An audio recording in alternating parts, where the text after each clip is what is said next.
guys! Welcome back to my channel. So, today's video is going to be me trying out this Aztec Secret Indian Healing Clay. I know that this has been all over the internet and alam kong marami ng videos about this product, but I really wanted to try this product out myself and share with you guys if it really does work. Pumila pa ako para makuha yung product na to. Pagkadating ko nga dun sa healthy options sa UP Town Center, sarado pa yung UP Town Center, pero pang 57th na ako in line for this product. And each person could only get one tub. I got my tub at Healthy Options for just $525. I will be trying out this product in the span of a week. So today is Friday. I will not be trying out the product every single day kasi sabi dito sa likod, use it once per week for the family, more often for problem skin. So it recommends you to just use it once a week, but I really wanted to really see the effect of this product, kaya I will be using it once every 2 days. So mag-alternate of using it and then not using it, not using it, gets yun na yan. So I'll just go get my materials. It says there you can use apple cider vinegar or water. So this is what I will be using because your girl wants the full effect. Okay, so I am just going to mix equal parts of the mask and the apple cider vinegar.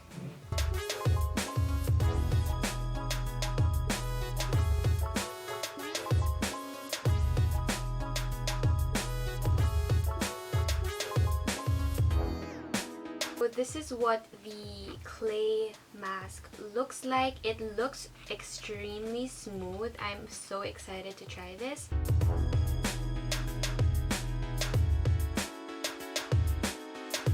I didn't measure it using like exact measuring equipment. I feel like it's just a mask. It's not that deep. I feel like what I did was right. Anyway, so I'm just going to use this brush to apply it to my face and we'll see how this goes.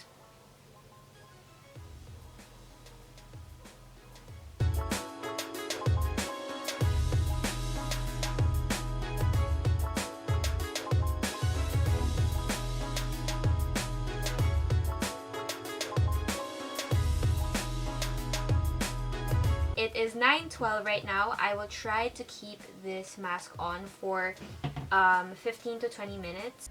I don't know if you guys can tell, but my face is lopsided. Like, my eyes are drooping down because the mask is like pulling at the skin. And I don't know if you can tell, but my lips are slightly pulled up here. Just a quick update. It's so funny, but I can't laugh because the mask is so tight. Hi guys, I am back and this is what my skin looks like after I removed the mask. So it is pretty red as you guys can see and it does kind of hurt just a little. Oo nga eh. So tinry din siya ni Mamshi, okay naman, pero pula mukha mo. Oh my God! Look at your face! Why? You're so red! Why? Magre-red daw talaga siya after. Ayan natin naman, sobrang red ng mukha mo, Mamshi. Oh, ayan. Okay, so... Nalambot to. Oo, nalambot nga siya, pero medyo takot pa akong hawakan kasi nga medyo... Parang mukhang fake ang mukha ko. Medyo may hapdi siya slight after. I look fake. Di ba parang... Pa-eyelash extension mo kasi yan, Mayora. Bago hindi sa eyelash extension. Your Parang pure fake. beauty Oo, na halos fake na. sobrang gorgeous na. Sige, anyway, I will get back to you guys tomorrow and the following days to update you guys on this mask. Hi guys, so it is day 2. I noticed a few things kahit na isang beses ko palang nagamit yung mask, which was kahapon. I noticed that the dark spots that I have on my face that are from like pimples, they lightened a bit. I don't know if mapapansin siya sa camera or not, pero in real life, napansin ko siya. Pero napansin ko din, which is something pretty weird. I don't know if this happens to everyone, napansin ko na nagkaroon ako ng surfacing whiteheads dito banda. And dito nagkaroon ako ng parang bagong pimple.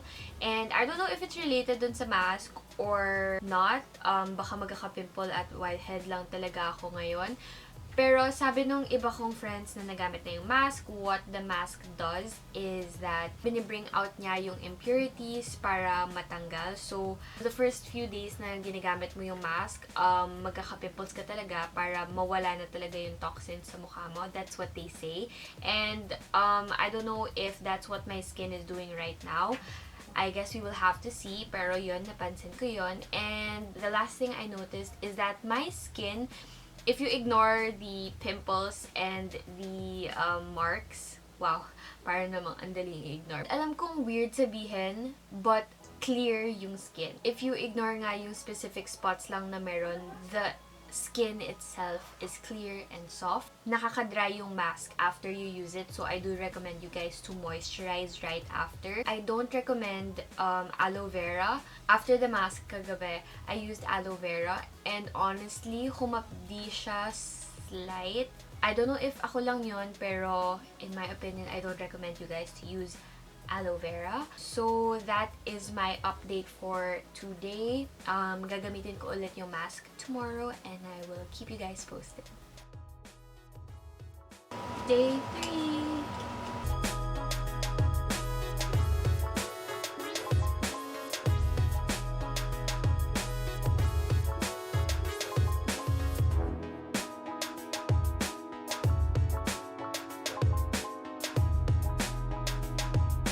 Alright, so I just washed my face and this is what my skin looks like. I don't know if nakikita nyo sa camera, but the things I noticed this time, which is day 3, after I removed the mask, it's not as dry and it's not as red. So, nung first time ko kasi siyang ginamit, as in, napansin kong nag-red talaga yung face ko. Ngayon, hindi na siya masyadong red. Yung sinasabi kong parang whitehead na nag-surface yesterday is becoming a pimple. I don't know if you guys can see, but right here, it was just a whitehead yesterday. Tapos, ito, naging pimple na talaga siya yesterday. And I don't know if related to sa mask or not. Baka magkakapimple lang talaga ako or not. We'll have to wait and see. I don't know if I like the effect na magpipimple ka ng sobra after. Hi guys! So, it is day 4 of this experiment. Huwag yun na lang pansinin yung bleeding lip ko. And let's get into the observations that I have for today. I noticed 2 things. First is that I feel like nakaka-pimple talaga yung mask. And here's why. So, the first time I used this mask, I told you guys na parang surfacing whiteheads ako. And then the day after that, naging pimple siya. So, ito na yon. It's a pimple. It's a pimple. And ginamit ko ulit yung mask last night. And pimple. And I feel like itong video na to is basically us counting kung ilang pimples na nakuha ko sa mask na to. First, I wasn't sure kung yung mask talaga yung nakaka-cause ng pimples. But after observations, napansin ko na nagkaka-pimple nga ako after I used the mask. So, but one thing I noticed when I use this mask is it does make your skin clear. And alam kong parang nagko-contradict yung sinasabi ko, pero if you look closely at the skin, for example here, if you ignore this part, the skin is clear. I noticed that na-minimize yung pores ko and hindi na siya clogged with whiteheads or blackheads. You know when minsan pag tinignan mo closely yung skin mo and nakikita mong may whitehead or blackhead siyang laman, na-minimize yon after I used the mask, and I noticed it immediately pagkagising ko the night after ginamit ko yung mask. So, the mask is pretty strange because it causes pimples, but it also clears the skin at the same time. So, try this mask with caution kasi nga it might cause pimples. But that is what I observed so far. Hi guys, so it is day 4 of this experiment. I wanted to do a quick checkup with just my iPhone. I applied just really thin layer of just concealer para nga mag-even out naman yung skin ko kasi yun nga ang dami kong mga dark spots. And the makeup, you guys, went on so smoothly. It felt like I was wearing primer when I really just moisturized my face before I put on the concealer. So that's another observation. Like, because the skin is pretty smooth, if you ignore the dark spots, makeup application is so much easier because it just glides right onto your face. That's what I observed. I just wanted to share it with you guys. So I will see you guys later when I do my mask.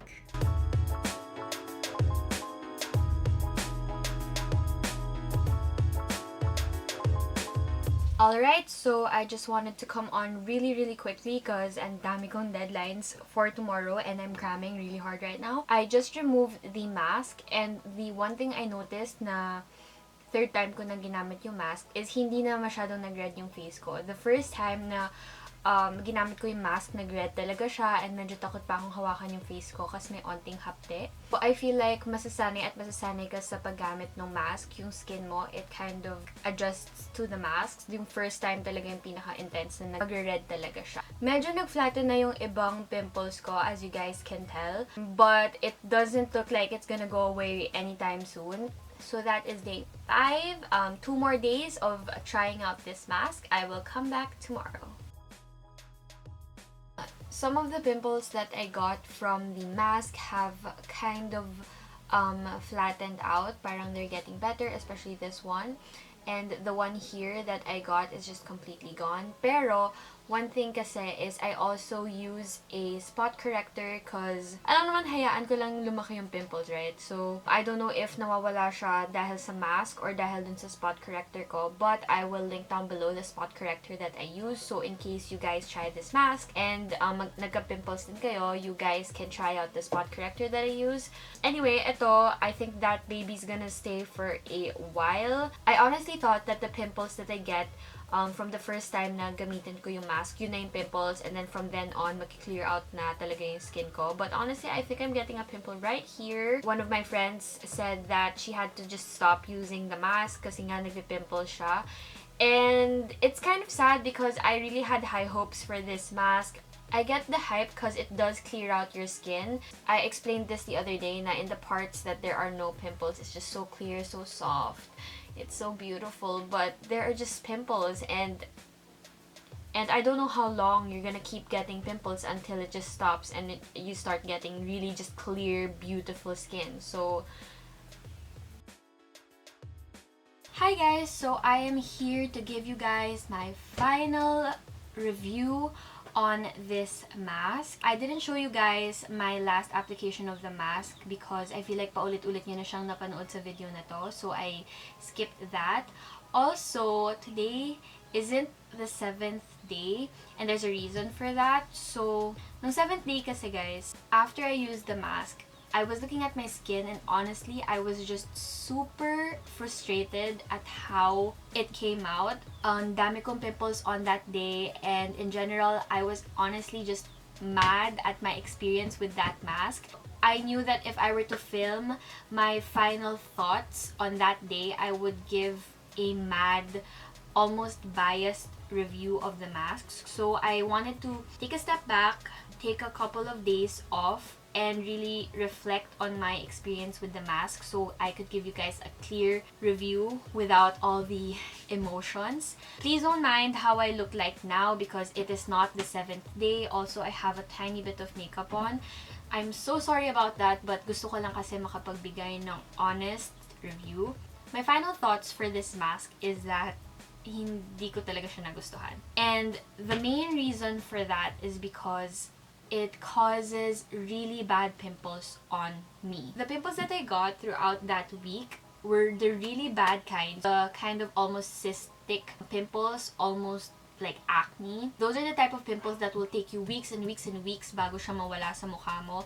And I do not like that. It was really hard for me to try to conceal the pimples. Also, it took intense skincare when I got home kasi kailangan ko natagalin yung makeup and I had to use a ton of spot treatments to try to cure all the pimples. So I wanted to note that I have oily skin. I am the type who is very prone to pimples. So my mom actually used the mask almost the same frequency as me, but she didn't get any pimples. I don't know if that's related to her age or maybe because her skin isn't as oily as mine. I think she's almost dry skinned. Please take my opinion with a grain of salt. My experience may not be the same with you, but for me, the mask caused really bad breakouts. So because I got really bad pimples on the 7th day, I stopped using the mask, and when I did, nag-start na mawala yung really bad pimples ko. I also know that there are many different causes